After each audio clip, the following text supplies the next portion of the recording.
सर्वेभ्यो नमो नमः। कक्षा में उपस्थित सभी सदस्यों का आदर सहित यथोचित अभिवादन एवं स्वागत भी।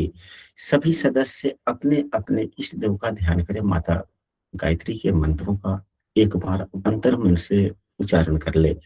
साथ ही अपने प्रेरणा के स्रोत एवं अपने गुरुजनों को भी अंतर मन से अभिवादन कर ले। हम लोगों के द्वारा नियमित रूप से फल दीपिका पुस्तक पर आधारित कुंडली फलादेश के लिए कक्षा आयोजित की जाती है। आज की कक्षा में हम सभी ने पूर्व की कक्षाओं में पढ़ा है, तो वहां पे पुस्तक के माध्यम से यह प्राप्त हुआ कि किसी भाव का स्वामी यदि बलवान हो या ग्रह बलवान हो या कमजोर हो। बलवान शब्द ग्रह के बारे में एवं कमजोर शब्द ग्रह के बारे में हम सबों ने पढ़ा। वहां पे सिर्फ यही दो शब्द दिए गए हैं। तो आज की कक्षा में हम लोग अपने अनुभव के आधार पर या अन्य पुस्तकों या उसी पुस्तकों के अवलोकन के आधार पर जो सामान्यतः हम सबों को अनुभव हुआ है या ज्ञान हुआ है, उस आधार पर आज की कक्षा में हम सभी यह समझेंगे कि ग्रह कब बलवान होते हैं, कब निर्बली होते हैं। ग्रह के बलवान होना या भावेश का बलवान होना लगभग दोनों ही बातों में समानता है, थोड़ा बहुत का अंतर है। पहले इन अंतरों को समझ लेना चाहिए। हालांकि भावेश के रूप में भी हम अगर देखते हैं तो भी, और वैसे सामान्य स्थितियों में भी हम देखें तो भी सामान्यतः नियम एक ही है। भावेश मतलब किसी खास एक भाव का स्वामी। भावेश मतलब किसी खास एक भाव का स्वामी। आप प्रश्न के आलोक में कौन ग्रह बलवान है, कौन ग्रह खराब है, वह भावेशों के भी गुणधर्म या सामान्य प्रश्न के आलोक में वह ग्रह कहाँ बैठा हुआ है, उस पर भी कुछ बल का निर्धारण या शुभता अशुभता का निर्धारण होता है कि अपने भाव से कहीं छठे आठवें बारहवें तो नहीं है। एक जिस विषय वस्तु का प्रश्न है, उस प्रश्न के विपरीत फल देने वाले कहीं वह ग्रह तो नहीं है। बातें कहीं प्रश्न कहीं भोग का हो जाए, प्रश्न कहीं भोग का हो और फलादेश कहीं 12वें भाव का हो। अगर अच्छी स्थिति में भी देव गुरु बृहस्पति बैठे रहेंगे तो कम से कम शुक्र के जैसे तो फल देंगे ही नहीं। तो प्रश्नों के आलोक में भी ग्रहों का बलवान निर्बली शुभता अशुभता का चयन किया जाता है। केतु देव पापक ग्रह हैं। बात जब अनुसंधान की हो जाए, रिसर्च की हो जाए, वही सात्विक कायदे से या किसी मंत्र साधना की हो जाए या कि गूढ़ ज्ञान का हो जाए, जो दैवीय शक या ईश्वरीय विद्या की प्रतीक है, जैसे कि ज्योतिषी है,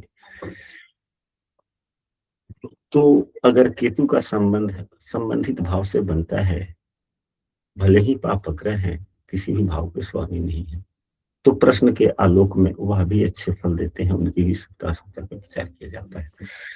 तो यह हुआ। आज की कक्षा में हम लोग सामान्यतः भावेश के रूप में या सामान्यतः नियमों से जो ग्रहों का बलवान या कमजोर हम लोग देखने का काम करते हैं या अनुभव में है, या सामान्यतः जो हम लोग फलादेश में उपयोग करते हैं, उसकी चर्चा की जाती है। तो अब कक्षा में जितने भी सदस्य उपस्थित हैं, कोई भी एक सदस्य बोले कि हम लोग किस ग्रह की चर्चा करें, किस भाव के स्वामी की चर्चा करें, या लग्न को ही आधार मानकर चर्चा कर लें। लग्न को ही कर लेते हैं। लग्न को ही कर लेते हैं। तो बिंदु रहा आप लोगों के द्वारा जो दिया गया कि लग्न के रूप में, यानी कि लग्नेश कब बलवान होगा, कब निर्बली होगा, यही नियम सभी भावों के स्वामियों पर लागू होता है। हम लोगों को किसी भी एक भाव को आधार मानकर यदि हम सभी समझ जाते हैं तो अच्छी बात है। अब शुभ, सबसे पहली बात, आप लोग अपने अपने कॉपी पर इस प्रकार के 2 कॉलम बना लें। एक को शुभ लिख, बलवान लिख दें, शुभ बलवान,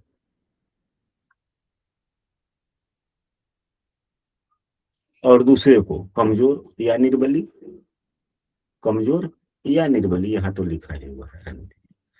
तो सबसे पहला नियम कि यदि वह स्वगृही हो, यदि वह ग्रह स्व लगने से यदि स्वगृही है तो बलवान है।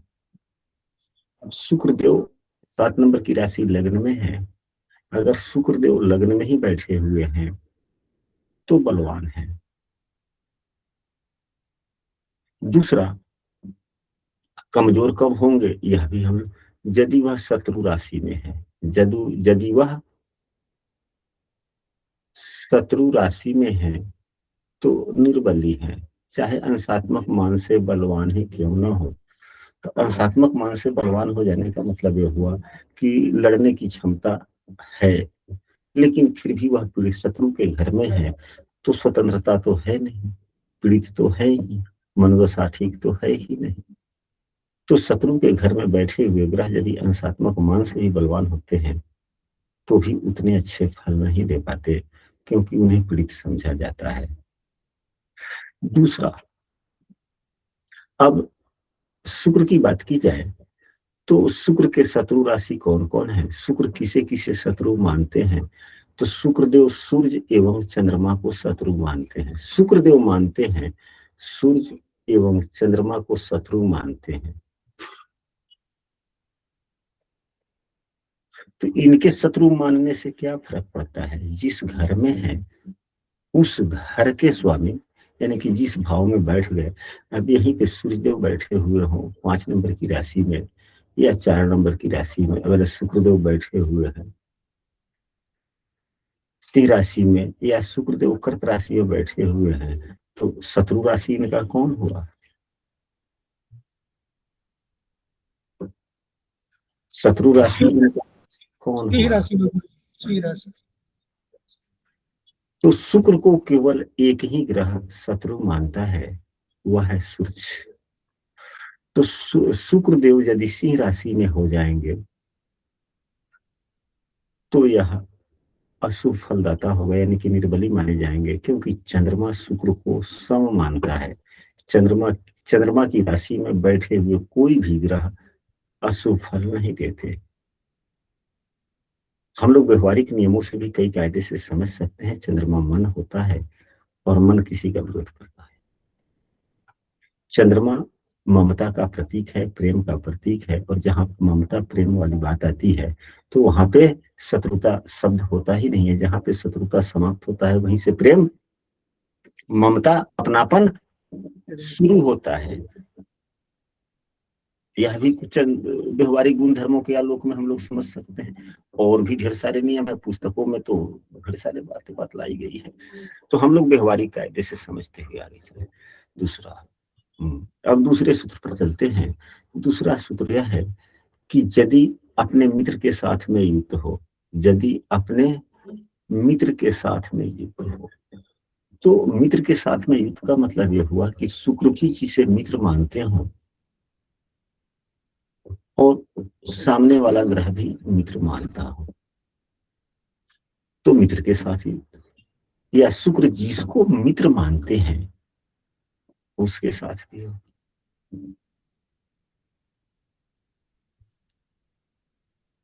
लेकिन जो ग्रह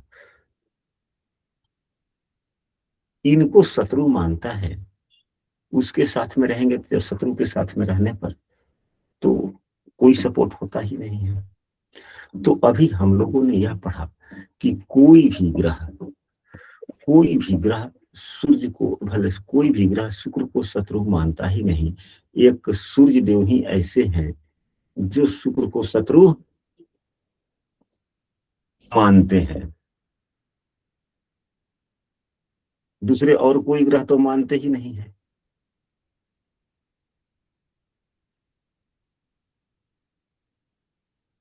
शुक्र चंद्रमा की युति भी होती है, जैसे कि शुक्र चंद्रमा को शत्रु मानते हैं,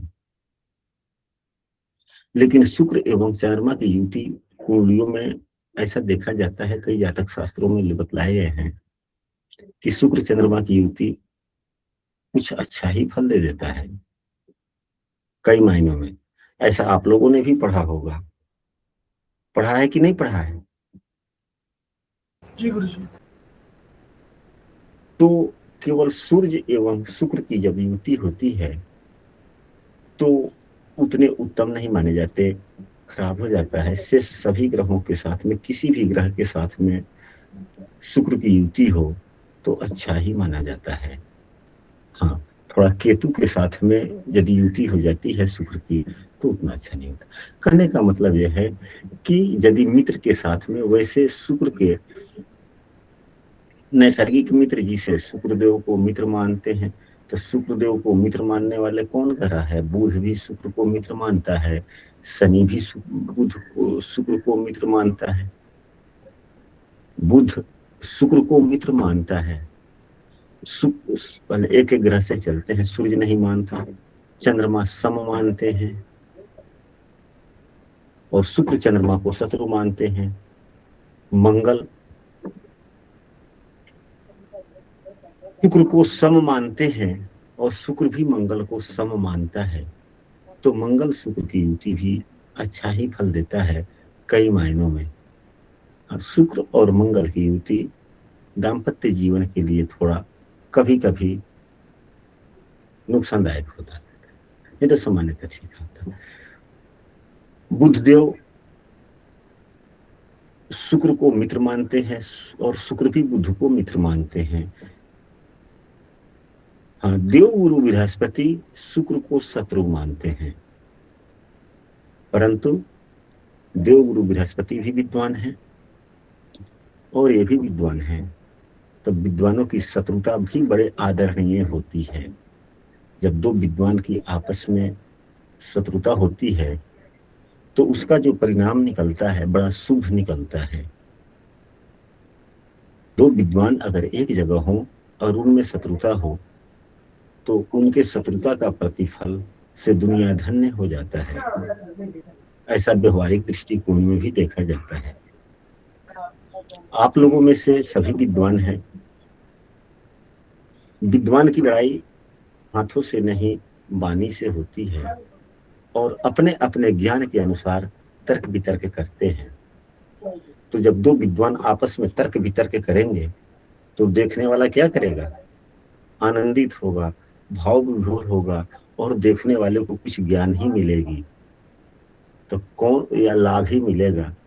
तो जहां से लाभ, जिस शत्रुता से लाभ प्राप्त हो, जिस शत्रुता से लाभ प्राप्त हो, क्या उसे आप गलत कहेंगे या सही कहेंगे? शुक्र को भले, शुक्र को देवगुरु बृहस्पति शत्रु मानते हैं। शायद हमारी बातों को आप लोग नहीं समझ पा रहे हैं, यदि समझ पाते तो प्रत्युत्तर। गुरुजी समझ पा रहे हैं। तो बीच बीच में बोलते रहने से होता है, कभी कभी हम भाव विभोर हम स्वयं हो जाते हैं, आंखें बंद कर लेते हैं और बातें करते रहते हैं। तो बीच बीच में आप लोगों की वाणी आती है तो हमें एहसास होता है कि हम क्लास में हैं, हम लेफ्ट नहीं हो पाए। नहीं तो कभी कभी ऐसा होता है कि हम आप टिका के बोलते रहते हैं, आंखें बंद होती है और आप लोग भी चुप रहते हैं, कुछ बोलते नहीं। पता चलता है कि गुरुजी लेफ्ट हो गए क्लास से। ऐसा कई बार हो चुका है, हुआ है कि नहीं हुआ है? जी गुरुजी हुआ है। सावधानियां तो बरतनी चाहिए। तो ये हो गया। अब शनि की बात करें तो शनि को भी शुक्र मित्र मानता है और मित्रता शत्रुता हम सबको ध्यान रखना चाहिए। और यही, अब किसी भी भाव का स्वामी यदि वह अशुभ भाव के स्वामियों से, अपने भाव से अशुभ भाव के स्वामी से युक्त हो, यहाँ तो मित्र ग्रह से युक्त हो गया, अब यहाँ अशुभता में अशुभ ग्रह से युक्त हो, अशुभ ग्रह से युक्त हो तो ठीक नहीं है।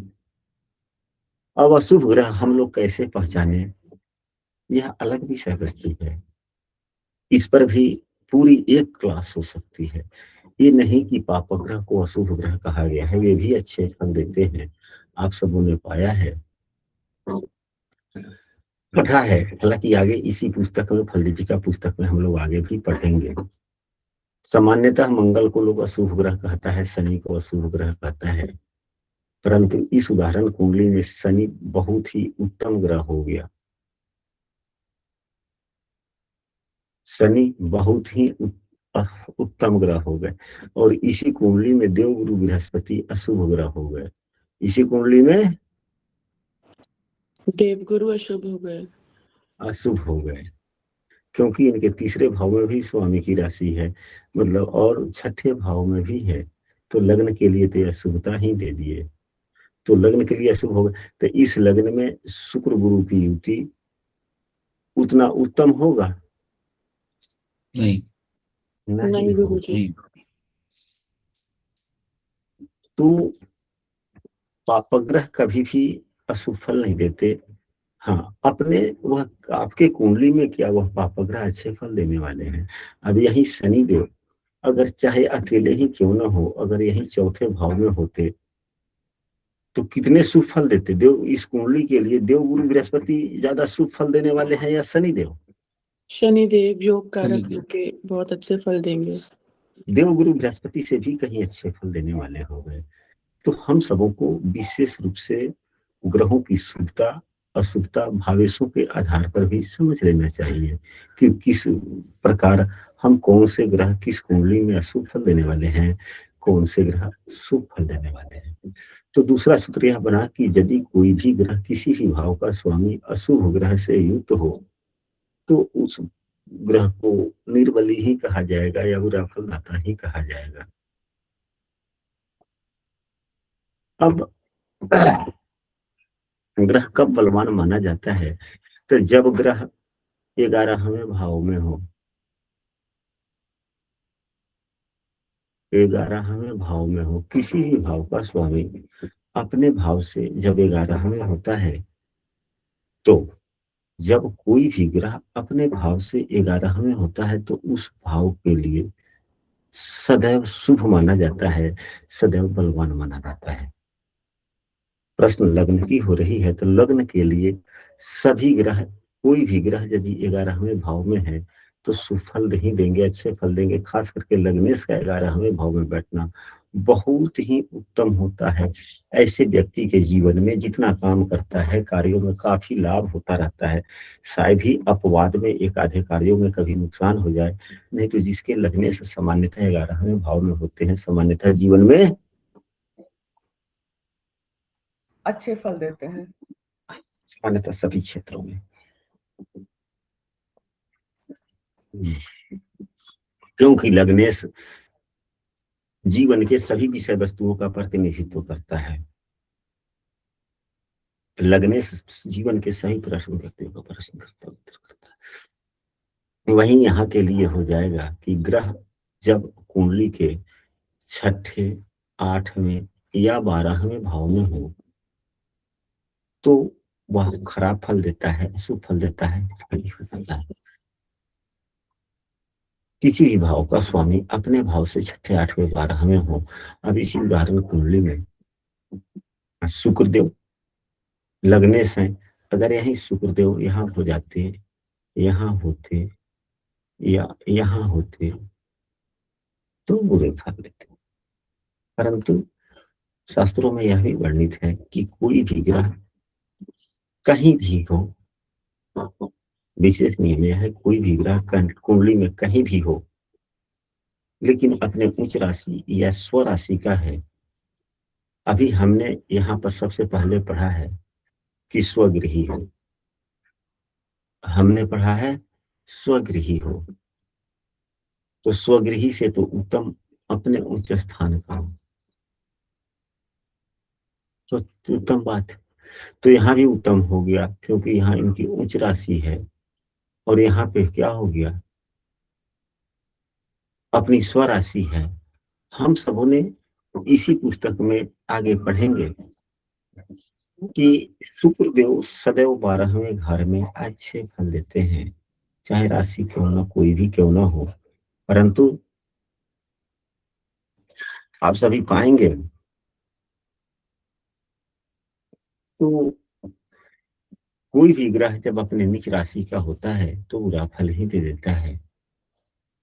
यह शुक्र का 12वें भाव में नीच का होना, यह सबसे व्यक्तित्व के लिए सबसे बुरा प्रयोग है। व्यक्तित्व के लिए सबसे बड़ा फल देता है। सबसे बुरा योग है। और व्यक्तित्व के लिए अगर शुक्र देव 12वें भाव में अगर अपनी उच्च राशि में हो तो व्यक्तित्व के लिए सबसे अच्छा योग है।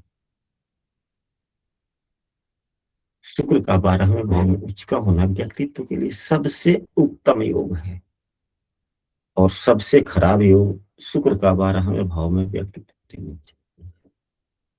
अगर नीच का भी हो और किसी पापग्रह से युक्त दृष्टि भी हो जाए तो और क्या कहना।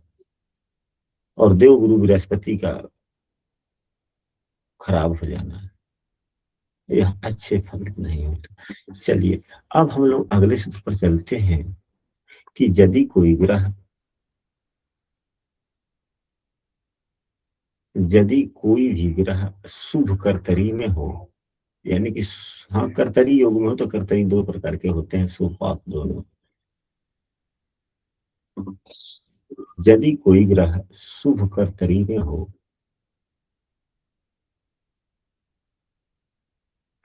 तो बलवान माना जाएगा। अगर वहीं अशुभ कर्तरी में हो तो कमजोर। कर्तरी का मतलब होता है कोई भी ग्रह। अब यहीं पे 7 नंबर की राशि हो गई, 8, 9, 10, 11, 12, 1, 3, 4, 5, 6। शुक्रदेव कहीं भी बैठे हो, मान लिया कि यहीं पे हैं, एक तरफ चंद्रमा हो जाए, दूसरी तरफ गुरु हो जाए,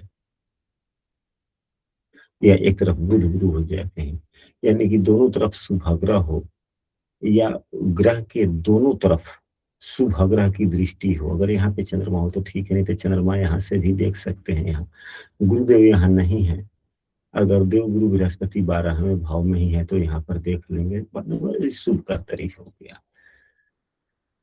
तो भगवान अशुभ कर्तरी यानी कि अशुभ ग्रहों के बीच में हो। अब मान लिया कि मंगल देव यहीं पे हैं तो मंगल की चौथी दृष्टि यहाँ पर पड़ जाएगी। आज शनि देव यहाँ पर हो, या शनि लग्न में ही है तो शनि की 10वीं दृष्टि यहाँ पड़ गई, तो यह भी क्या हो गया, पापग्रह हो। और यहाँ पर भी अगर मंगल की दृष्टि पड़ गई तो भी, चाहे मंगल की स्थिति है तो भी पापग्रह हो। लेकिन हम सबों को यह भी देखना है कि संबंधित ग्रह खराब तो नहीं है, वह सुफलदाता है कि असुफलदाता है। स्वभावतन भावेशों के आधार पर यह तो एक सामान्य नियम है कि मंगल पापक ग्रह है, यह पूरे ब्रह्मांड के लिए है। परंतु क्या मंगल देव आपके लिए पापग्रह का काम कर रहे हैं, इसको समझना भी आवश्यक है। आप लोगों ने पाया होगा व्यवहारिक दृष्टिकोण से भी, आपके समाज, आपके गांव, हमारे समाज, हमारे गांव में हर प्रकार के व्यक्ति हैं। गुणों का खान हर जगह भरा पड़ा है, हर प्रकार के लोग हर जगह होते हैं, अच्छे भी बुरे भी। लेकिन सभी बुरे लोग आपके लिए बुरा नहीं करते। कुछ बुरे लोग वैसे भी हैं जो आपका सपनों में भी बुरा नहीं सोच सकते, नहीं कर सकते। ऐसे भी होते हैं नहीं होते हैं। जी गुरु। ठीक उसी प्रकार ये ग्रहगण है जो पापग्रह भी है, बुरे फल दाता है, चाहे नुकसान देने वाले हैं, लेकिन वो भी इसी नियम पे चलते हैं। वह सभी को बुरे फल नहीं देते, कुछ को मदद भी करते हैं। तो किसको मदद करने वाले हैं, किसको परेशान करने वाले हैं, यह तो अलग विषय वस्तु है, यह हम सबों को समझना होगा। अब जैसे उदाहरण स्वरूप यहीं पे शनिदेव को देखा जाए, शनिदेव यहाँ पर केंद्र भाव, त्रिकोण भाव, दोनों ही भाव के स्वामी हो गए, इसलिए ये शुभ फलदाता हो गए। साथ में अपने उच्च राशि में भी हैं, इसलिए शनिदेव यहाँ पर शुभग्रह का काम करेंगे तो शनिदेव की दृष्टि यहाँ पड़ी। मंगल देव की बात की जाए तो मंगल देव क्रूर ग्रह है, पापग्रह भी है, परंतु इनका केंद्र भाव में मूल त्रिकोण राशि पड़ जाने से इनकी क्रूरता एवं अशुभता समाप्त हो गया। जी। इसलिए यह पाप कर्तरी इसे हम नहीं कह सकते। एक तरफ शनि की भी स्थिति है, दृष्टि है, या मंगल की स्थिति दृष्टि है, तो क्या इसे पाप कर्तरी कहा जाएगा? नहीं कहा जाएगा। यदि हम कह लेते हैं पाप कर्तरी तो हम सबों को यह समझना होगा कि हम सब अभी नौसिख हुए हैं। आज मैं अपनी अंतरात्मा से अपने इष्ट देवता को साक्षी मानकर यह मैं बोल रहा हूं कि अभी तक मुझे ही ज्ञात नहीं है कि ज्योतिष का सीमाएं क्या है। इसके सीमांकन करने की भी क्षमता अभी तक मुझ में नहीं हुई है। अभी तो हम पता ही कर रहे हैं, सीखने का, जानने का प्रयास कर रहे हैं कि ज्योतिष की सीमाएं कितनी हैं। जी गुरु जी, एक प्रश्न था। हाँ बोलिए। अगर जैसे ये शुभ ग्रह हो चाहे योग कारक ग्रह हो और ये पाप दृष्टि या पाप प्रभाव में हो, तो फिर इनकी जो दृष्टि पड़ती है आगे 4-8 बजे से चली, तो वो भी क्या असर करेगी? मतलब वो भी खराब हो जाएगी? या अब वो तो इस पत्रिका के लिए ये शुभ प्रदान करने की चेष्टा में है, बट इन पे इतना पाप प्रभाव है कि ये अपने कर नहीं पा रहे, तो कैसे उसका समझेंगे? उसकी दृष्टिया पे भी असर पड़ेगा या सिर्फ उस भाव पे ही सिर्फ असर पड़ेगा? आपका प्रश्न बहुत ही उत्तम है और इस प्रकार की चर्चा में ऐसे प्रश्न होने भी चाहिए, क्योंकि अभी बात हम दृष्टियों की या योगकारक ग्रह की ही कर रहे थे। तो आपने कहा कि यदि कोई ग्रह योग कारक हो, यदि कोई ग्रह योग कारक हो, शुभ हो पत्री के लिए, पत्री की, जैसे शनिदेव को ही शुभ मान लिया जाए, शनिदेव को ही शुभ मान। अब शनि, इसी को पत्री पर शनि को कोई ऐसा ग्रह बतलाइए जो राहु देख रहा हो, मंगल भी देख रहा हो, राहु मंगल से दृष्ट हो या बैठा हो साथ में, हाँ, कुछ भी मान लीजिए, मतलब पाप प्रभाव में है। हाँ, अगर राहु के साथ में यहाँ पर अगर हो जाता है, अगर राहु के साथ में यहाँ पर हो जाता है शनि, तो यह योग कारक और हो गया, बढ़ गया, बल बढ़ गया, इसका बल बढ़ गया और शुभ हो गया ये। और अब क्यों बढ़ा, यह आगे की बात है। मंगल से भी दृष्ट हो जाए तो भी अच्छा योग हो गया। मंगल से भी अगर परस्पर संबंध बन जाए या दृष्टि भी मंगल देख ले तो भी अच्छा योग हो गया। हाँ, यहाँ पर अगर केतु से दृष्ट होते हैं, अगर राहु यहाँ है और केतु यहाँ पे है, तो केतु से दृष्ट हो जाएंगे, केतु से दृष्ट हो जाएंगे, दृष्ट हो जाएंगे, फिर नुकसान हो गया, गड़बड़ हो गया। मंगल से भी दृष्ट हो जाएंगे तब भी उत्तम ही है, हर मायने में उत्तम है। राहु से युक्त हो जाएंगे फिर भी उत्तम ही है। इस कुंडली के इस स्थिति के आधार पे कारण यह है कि राहु के बारे में हम लोग इसी पुस्तक में आगे पढ़ेंगे। आपने बहुत आगे की बात कर ली, लेकिन यह कक्षा जो है ऐसे ढंग से चल रहा है कि फिर फल दीपिका पुस्तक की कक्षा भविष्य में मेरे द्वारा हो ना हो, तो मैं भी अपने जीवन का सभी कुछ समाहित करते हुए हम आगे बढ़ना चाहते हैं। जरूर जरूर होगा, ऐसा ना बोलिए सर। नहीं, क्योंकि यही कक्षा काफी लंबी चली जाएगी, फिर उसके बाद में क्या होगा कौन जानता है। चलिए ठीक है, आप लोगों का शुभकामना रहा, हमें तो आप सबों का शुभकामना ही चाहिए। तो कहने का मतलब यह है कि यह भी नियम है राहु के बारे में कि राहु यदि केंद्र में हो, राहु यदि केंद्र में हो और त्रिकोण भाव के स्वामी से युक्त हो तो योग कारक हो जाता है। तो अब तो यहाँ पर शनि एवं राहु की युति हो गई। शनि देव पंचमेश भी है, मूल त्रिकोण राशि पंचम भाव में है, तो त्रिकोण भाव के स्वामी केंद्र में बैठे और राहु से युक्त हो गए। यह योग कारक हो गए। एक अगर मंगल देव ही देखते हैं इन्हें, अगर मंगल देव भी देखते हैं तो मंगल सप्तमेश है, सातवें भाव के स्वामी, सातवें भाव का स्वामी, यानी कि यह सहयोग का भाव हो गया, पार्टनर का भाव हो गया। सातवें भाव को केवल आप लोग पत्नी या पति की बात ना माने, न समझे। पति पत्नी तो है ही, तो पति पत्नी शब्द को नहीं, पार्टनर, सहयोगी, वह भी पति हो या पत्नी हो, दोनों एक दूसरे के सहयोगी ही होते हैं। तो सहयोगी के द्वारा आपके बुद्धि को देखा जाना, जो बुद्धि आपका लग्न में बैठा हुआ हो और सहयोगी के द्वारा आपके बुद्धि को देखे जाना हो, यह भी उत्तम ही है। साथ ही ये धन भाव के भी स्वामी हैं मंगल देव, धन भाव आपके धन का स्वामी, और आपके दशम से दशम भाव भावत भाव के अनुसार उसके स्वामी के द्वारा पंचमेश देखा जाता हो और सुख भाव का स्वामी देखा जाता हो, यानी कि आपके सुख को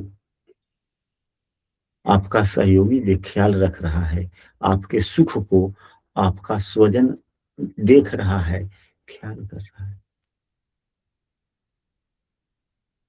मंगल भी है तो आप ही का स्वजन है ना, मंगल है तो आप ही का पार्टनर है ना।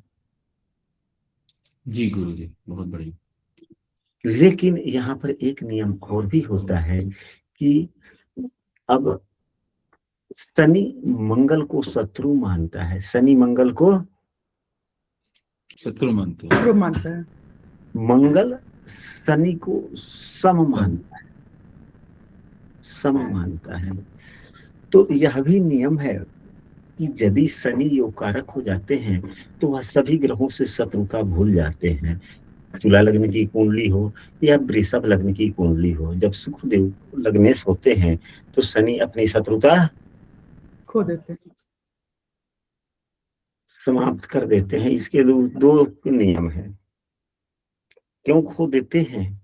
एक तो ज्योतिषीय नियम है, वह नियम है कि शनि योग कारक हो जाते हैं, चौथे पांचवे के स्वामी हो जाते हैं, या नौवें दसवें के स्वामी हो जाते हैं, यानी कि पंचम भाव के स्वामी होने से इनमें बुद्धि आ गई, नवम भाव के स्वामी होने से इनमें धार्मिकता आ गई, इसलिए, और चौथे और दसम भाव के स्वामी होने से अशुभता समाप्त हो गया।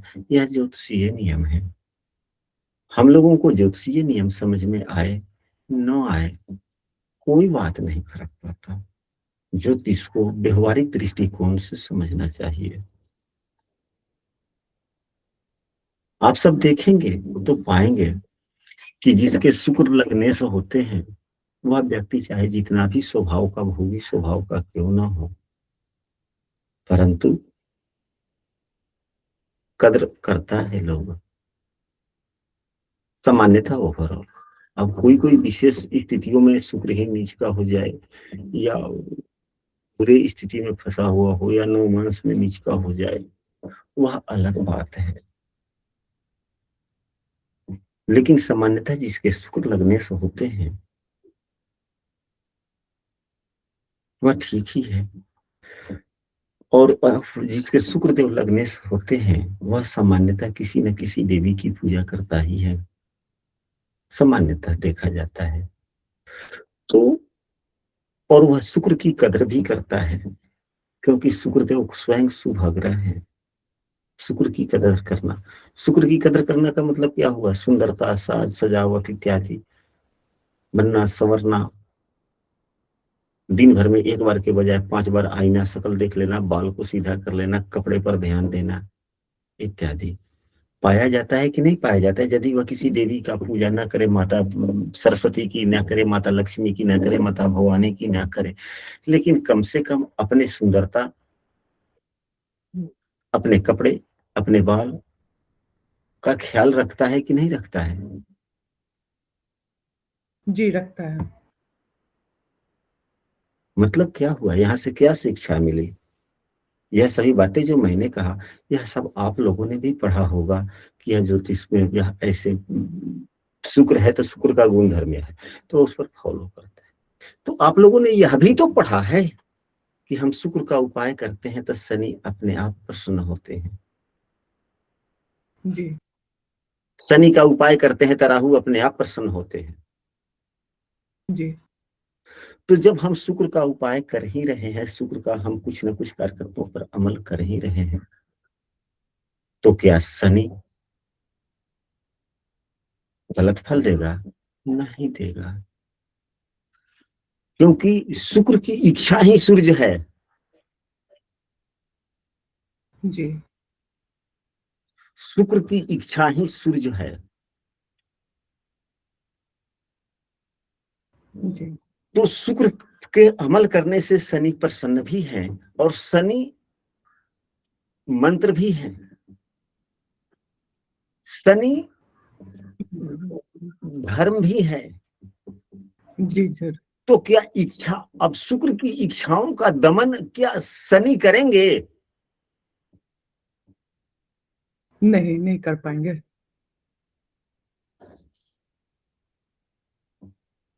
नहीं करेंगे।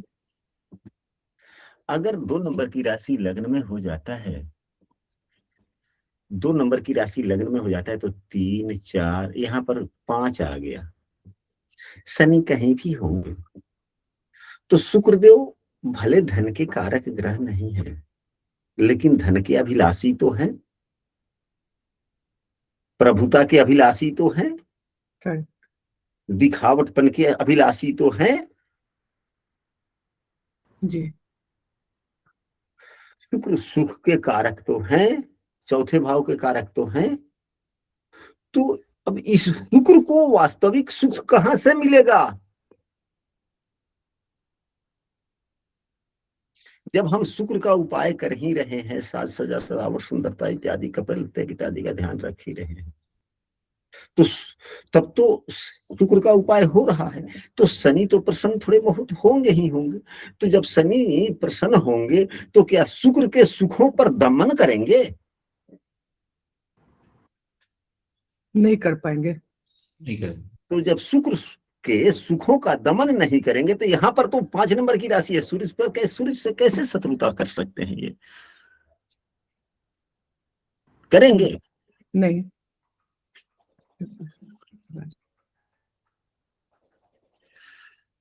हाँ वो बोलो।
तो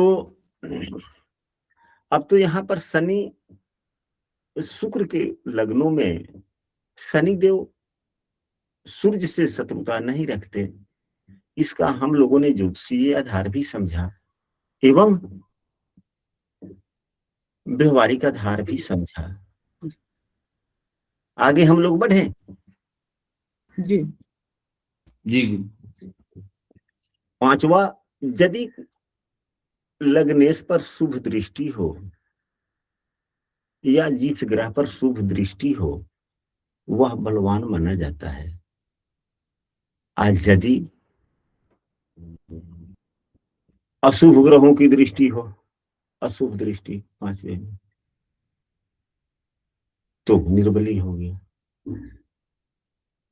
6ठा, यदि यहां पर तो हम लोगों ने स्वराशि का लिख दिया, तो यदि उच्च राशि का हो वहीं पर लिखना चाहिए था, लेकिन नहीं लिखे तो दोबारा लिख लेते हैं। यदि उच्च राशि का है तो शुभ है, बलवान है। नीच राशि का है तो खराब हो गया। नीच राशि का है तो खराब फल देंगे। खराब हो गया। चाहे अस्त है तो खराब हो गया। अब अस्त ग्रह किसे कहते हैं? तो इसी फल दीपिका पुस्तक में हम लोग अभी फल दीपिका पुस्तक के किस पृष्ठ पर पढ़ ही रहे हैं। अभी 20-21 है कि कहाँ है? 41 वाली साहब।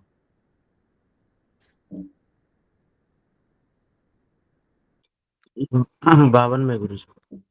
हाँ, तो इसी जगह 52 में है, तब 52-53 इसी पृष्ठ पर आगे पीछे अस्त ग्रहों की बात है। अब लगे हाथ अगली कक्षा अस्त ग्रहों पर ही होगी, पुस्तक के आधार समझ जाएंगे। तो ग्रह यदि नीचे या अस्त हो, अब इसके बाद में कुछ ऐसी स्थितियां बनती। इतना सामान्य नियम है, इन सामान्य नियमों को हम सबों को समझना चाहिए। कुछ और भी तो जैसे यहाँ पर लिख दिया गया कि 6-8 में है तो खराब है, 11वें भाव में उत्तम है। तो यदि ग्रह अपने भाव से शुभ भाव में हो, यानी कि अपने भाव से केंद्र में हो, यानी कि जिस भाव का स्वामी है उसी भाव में हो, यानी कि स्वराशि का, या अपने भाव से चौथे, 7वें, 10वें हो, या अपने भाव से 5वें या 9वें हो, तो शुभ हो गया। यदि ग्रह अपने मित्र की राशि में हो तो शुभ है। यदि ग्रह अपने नवमांश कुंडली में यदि अपनी ही राशि में हो, यानी कि D9 में स्वराशि का हो, या अपने उच्च राशि का हो D9 में, और भी D3 में भी हम लोग देख सकते हैं। कम से कम D3 में बल के लिए D9 में स्वभाव के लिए देख ही लेना चाहिए। तो D3 में स्वराशि का हो, या उच्च राशि का हो, या मित्र राशि का हो।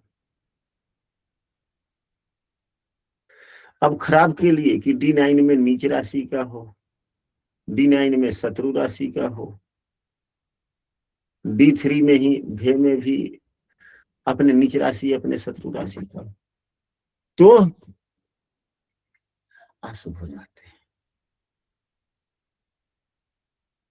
अब दृश्यकान में हो D3, तो आगे की कक्षाओं में हम लोग D9, D3 के बारे में विशेष रूप से पढ़ेंगे। तो वहां पे हम सभी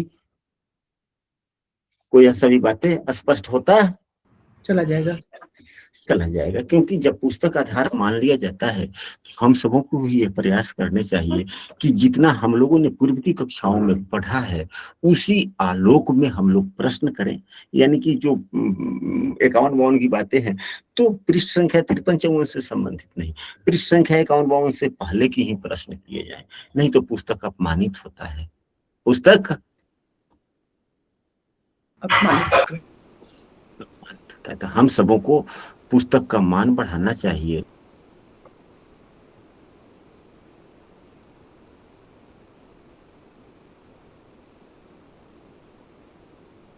आशा करते हैं कि आज की कक्षा आप लोगों के ज्ञानवर्धन में सहायक होगा और हमने जो चर्चाएं की आप लोगों के लिए उपयोगी हो।